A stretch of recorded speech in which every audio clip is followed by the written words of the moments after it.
Okay, this is me reviewing Past Pat's video message from a year ago. This is gonna be good.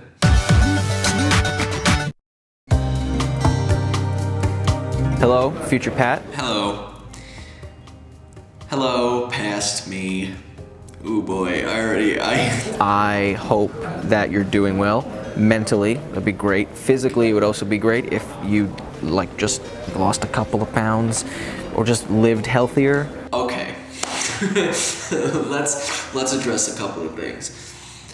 Mentally, I think I'm doing better. Physically, I've definitely gained a little bit of weight since then, but recently I have been working to lose weight and build healthy habits. So I'm down about 8 pounds. So past Pat, I'm trying. I'm really trying. You just had Del Taco like 3 days ago and it made your stomach hurt. I hope you're not doing that, or if you are, just like... I said snot doing that. I haven't had Del Taco in a while. I haven't had fast food in a very long time. Does Panda Express count? It does. Never mind. I hope, future Pat, that you're still with Sam Dar, your current girlfriend, because she's great. And if you're not with her, what did you do? Current fiance, Swish. Hell yeah, I'm still with Sam Dar.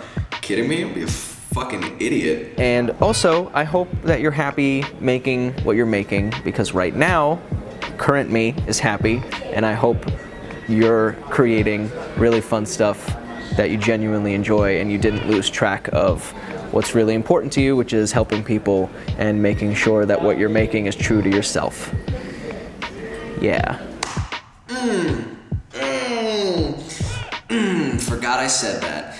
So, boy, I'm still doing LifeNoggin. I'm still very much happy with making LifeNoggin, and it is still helping people. So I have stuck to that for sure, and I don't feel bad about still doing LifeNoggin. I definitely haven't been making things that personally I like to create. I haven't been really focusing on like the stuff that I want to make, which is live action video, you know? I love animation, but I definitely kind of put that on the back burner, making stuff like for myself, like personal projects. I've put that on the back burner to focus more on LifeNoggin because it is my livelihood. I for sure want to make stuff that I could really like personally feel a sense of like personal accomplishment. Because LifeNoggin is a team effort and it's a different environment. It's a different mindset to look at it. So yeah, that was long-winded. I'm gonna hit play. Did you shave your head yet? Fuck yeah, I did, Pat. Because you're losing your hair, buddy, and it's like, just shave it already, you know?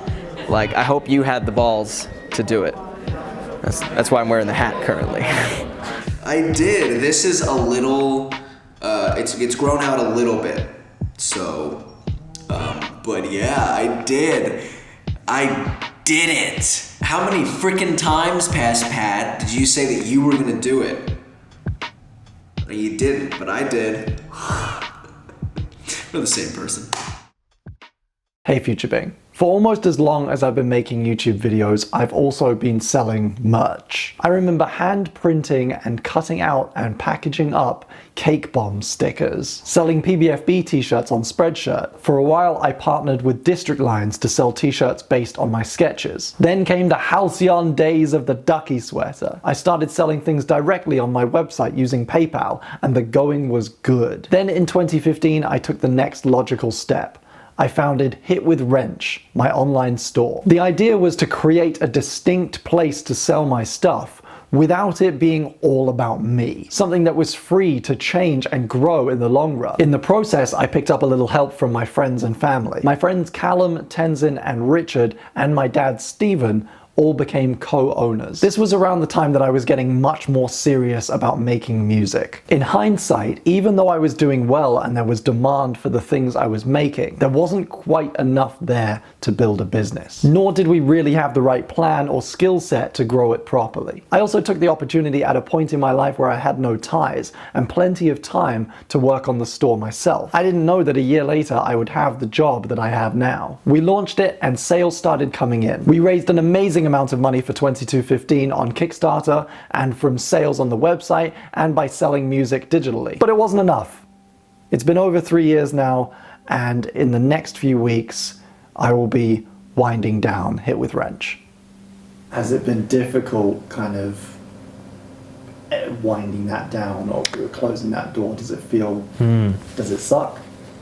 Or does it feel like, how has it been? It's been a bit difficult, but it's also been kind of a weight off my shoulders. It's, you know, we've kind of had a feeling that something like this was coming for the past 6 months. And the game is kind of, as I said, isn't entirely what I wanted it to be.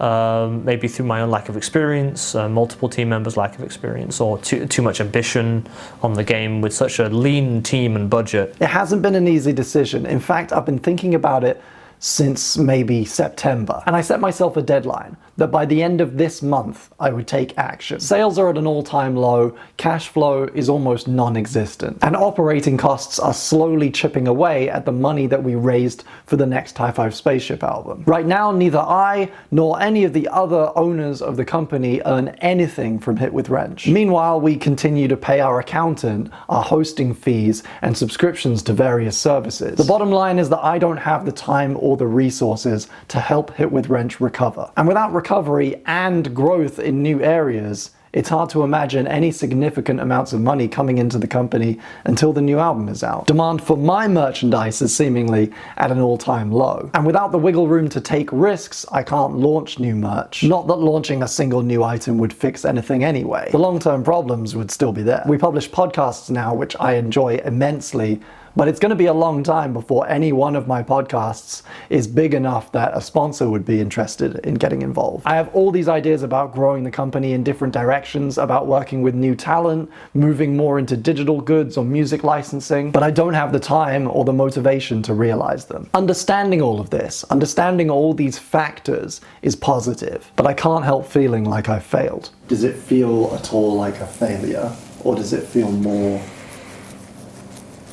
like a new chapter? I think with winding up Pixel Spill, it doesn't feel like a personal failure. I mean, I think I did a lot, and I sacrificed a lot personally, you know, both relationships with friends and family and loved ones.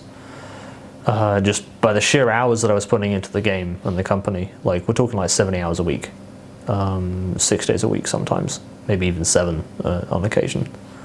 And I think I kind of gave it as much as I could, and sure, I mean, I started this company at 22. You know, 4 years later, I got past the 2-year mark, which is an achievement in itself. You know, surviving those first 2 years as a company was a good thing. But no, I don't want to think of it as a personal failure. I tried my best, and through maybe a mixture of my own inexperience and the way the planets aligned, it didn't go exactly as I planned. But I wouldn't say I regret it or feel like it's a failure. Of course, there's the personal desire to see it through, but as I'm sure you know, like, we don't always have that luxury. So I think too often I am really slow to recognize when something is not worth it. I'm slow to change, slow to adapt. I'm guilty of a little mismanagement here and there, but I'm more guilty of not seeing things coming, of not anticipating change. So now I have to figure out how to close down Hit with Wrench, how to cease trading in a way that minimizes losses, and in a way that allows me to keep making the kind of things that I want to make, and the things I've already said I will make. I hope in a year's time I can look back on this as a valuable learning experience. It almost certainly is. But right now, it just sucks. I hope you're not a dick, you know? Don't let fame get to your head, you know what I mean? Like, this big channel you got on YouTube.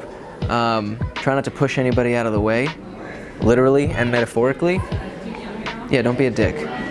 Pushing people out of the way metaphorically, I think that's something that people do and don't think about. And I have done that for sure. And I think that it's something that if I can become more aware of, I won't do as much.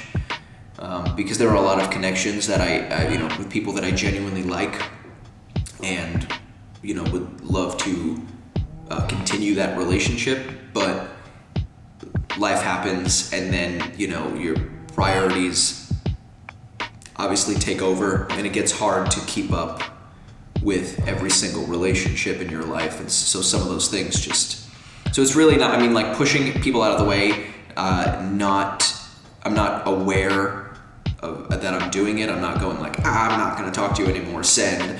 It's more life happens, and I'm not staying aware of those connections that I have. So that's something that I would really like to work on actually for this year, is getting more of a habit of keeping up with people. Because you never know who's going through things.